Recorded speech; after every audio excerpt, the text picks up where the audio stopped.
Hi everybody, I'm Solomon, the Arkansas Diamond Miner. I want to make a few videos for you. I'm going to put these into a playlist. What I'm going to do is I'm going to kind of line out the 4 things that it takes to find a diamond out here. So when I tell people, when people ask me, hey, how can I go down here and find a diamond? What I usually tell them is it kind of comes down to 4 things.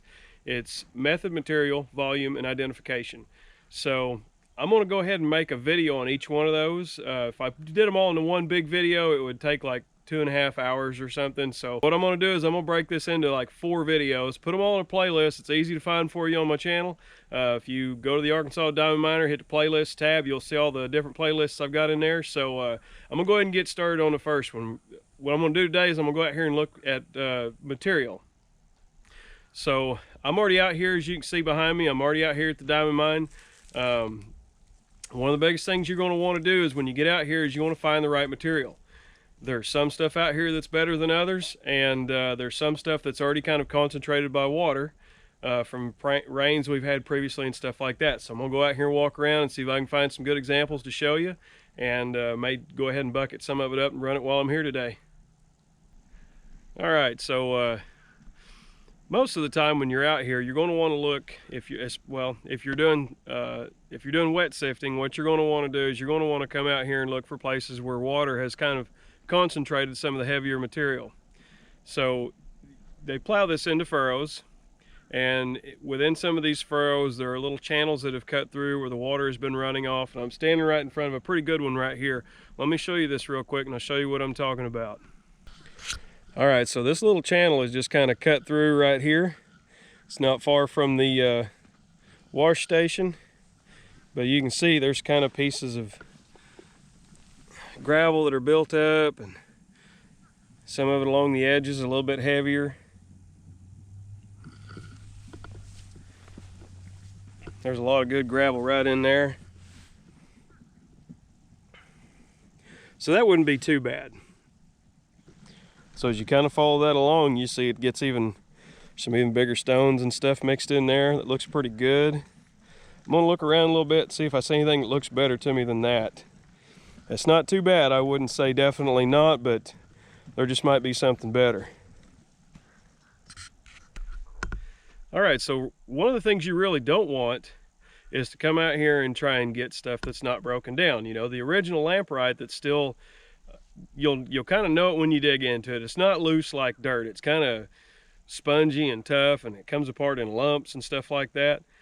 The reason you really don't want to concentrate on material like that is because it's not already concentrated by nature. It hasn't broke down. You might be able to dig it up and you might be able to get it into a bucket, but you have to run a lot of it.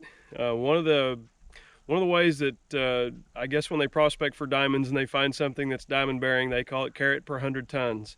You have to run a whole lot more of stuff that is not already concentrated. When they come out here and they plow this field up, they've done, they've ripped it, deep ripped it at least once in the last few years that I know of, but you can see, they plow it into furrows. You see the furrows anywhere you go out here that's within the search area. So all of that kind of helps Mother Nature erode some of the silt away and concentrate everything that's on the top. So when you get into stuff, and I come over here to the west side of the search area to show you, you can see this behind me. This is, it's just lamprite that's not really broke down very well. I'll take you in and get just a little bit closer, but there's a couple areas where this is what's on the surface. This really isn't what you want. Like I said, you would just have to run so much more of it to make it even worth your while to have a good chance of finding anything. Most people just avoid it. I don't think there's anywhere that's proven to have lamprite that's better than any other spot, just because you still, even if at the best areas of lamprite out here, you still have to run a lot of it because it's just not been concentrated. If you kind of read back on the history of this volcanic pipe, the surface of this thing used to be 320 feet, I think it is, higher than it is now. So that's a whole lot of erosion. Now, granted, a lot of that's sloughed off down toward the river and stuff.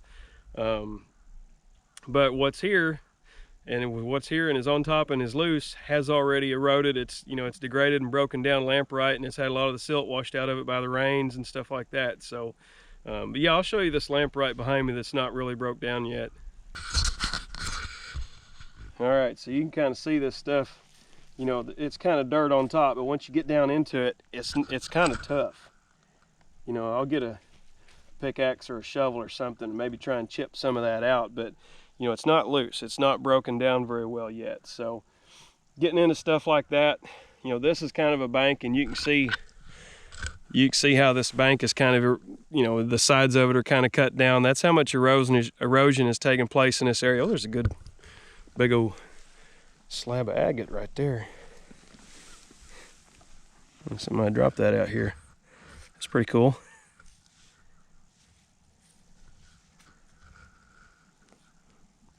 Well, that's coming home with me. Huh. Anyhow, so you can kind of see behind me. You can see up the hillside up here how that bank is so much higher right there. So this has all been being plowed, and you can see how the water would run down through and kind of erode this. That's all full of silt in between the furrows. So I kind of brought you over here because this is a good area to show you that hard pan, they call it, is not really what you want to try and dig in. So here at the North Wash Pavilion, I'll show you this water behind me. We've been open for a little over an hour and a half, somewhere in there. There's not many people out here.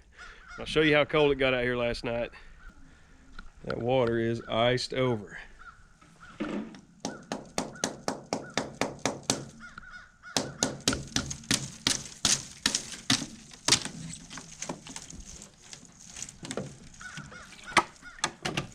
Probably a little over a 1/4 inch thick.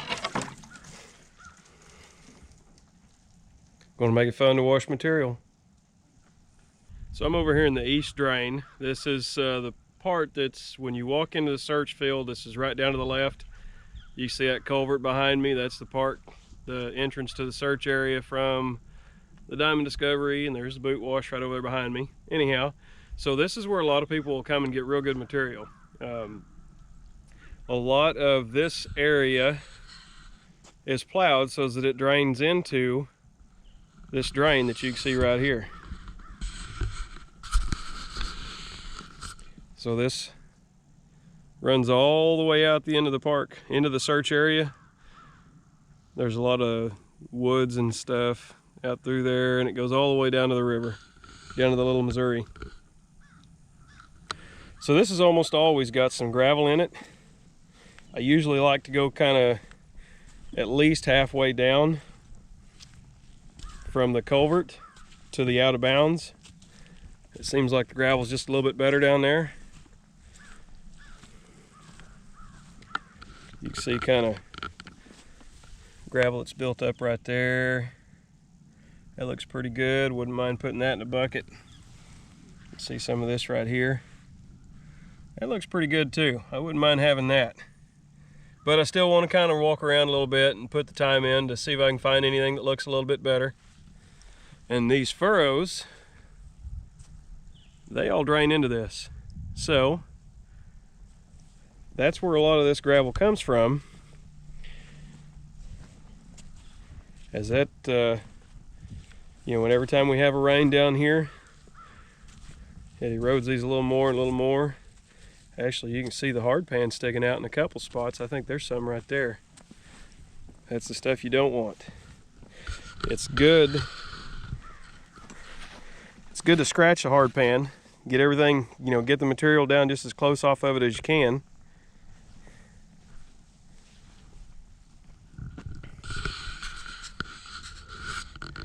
So we got a lot of furrows. This is right in front of me. This is an area they call Tater Island. The reason it's called Tater Island is because there's a lot of big rocks right here that look like potatoes. They're pretty crunchy. I don't think you could cook them right to get them soft enough to eat, but sometimes they're cool when you crack them open. Big old jasper is what they are. But this area tends to be pretty productive. I've found a few diamonds here. So what I do is go through and just look at these furrows. Let's look at this one right up here. That one's still got a little bit of gravel in it. See, I like to see those big old chunky rocks mixed in there. Just dig all that stuff out, rocks and all. One of the things we do is we go along these sides and we pull these sides in with the shovel. because you can see that that's actually concentrated a little bit too. You know, as that rain is falling and it's washing the silt off. So the most productive method of finding diamonds out here is wet sifting. So you really want to concentrate on getting the very best material you can and wet sifting it. Now you can dry sift. Sometimes that's not really feasible. Well, if there's any moisture out here at all, it's not really going to work very well, and you don't normally get through as much material. You can surface hunt. It's not as productive. You won't find as many diamonds, and the diamonds you do find will normally be a little bit bigger. Just it's a lot less of a chance. So wet sifting is kind of the way to go, but wet sifting, you need to be wet sifting good material. You don't want to go over there and find some lamprite that's not broken down and concentrate or anything like that. So right here in this patch of gravel, there's not a whole lot of it. Kind of want to test it. You know, if it looks good to me, I've got I can scrape around and probably get a day's worth of gravel from right here where I'm at. And this is just right up from the culvert. It's right over here behind me. And you can see there's boat arc tree over there. There's the old mine shaft building right back there on the north end of the field. So this has got, it's got a lot of good gravel mixed in. You see all those different colors and everything. I know on a GoPro it's a little bit harder for y'all to pick up on the colors that I see, but a lot of good jasper mixed in there. There's a pretty good pile of gravel right in here in this you can see where the water's kind of washed through. So I think this is going to be the material I run today. It's time for buckets. It's time for shovels. All right, so I was telling you guys how we kind of want to cut the sides in. Easiest way to do it, you just take that shovel, and these actually don't have real good sides on them. These have kind of been walked on and stuff, and you know, this is just right inside the entrance, so I mean there's a lot of foot traffic that comes through this part. But when you've got that gravel kind of built up on the side, just take that shovel and cut that in. And since this segment is kind of about material, that's kind of important. That's going to give you a whole lot more gravel in your buckets when you scoop this furrow out. So what I'm going to do is I'm going to go through, I'm going to cut these sides in, kind of knock them sides into the center. Then I'm going to go back through and shovel all that stuff right out the bottom of the furrow into some 5-gallon buckets.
All right, so you can see I've got a handful of buckets behind me. That gives me enough to start with. I think I'm going to call that good for this video. This is kind of give you some pointers on as far as material. I mean, basically what it breaks down to is get stuff that's already pretty well concentrated naturally out here. Don't go in there and start punching into some of that hard pan or anything like that. You just have to wash so much more of it. I wouldn't really bother going much further up north than this. You can see that mine shaft building up in the distance up there. I really wouldn't bother going up there. Of course, the east drain's always good, west drain's usually good. But yeah, I'm gonna run this and probably make a different video out of it. So this is going to be in a a playlist, so you can, this will be the first video out. You can find more videos coming out of this playlist. I'll have them all kind of grouped together. All right, so if you like what you see in the video today, if you would like and subscribe, that'll kind of help my channel along and let me know you want to see more videos like this. Down in the description, I've got links to a lot of the stuff that I use out here. So for right now, I think we're going to call it good.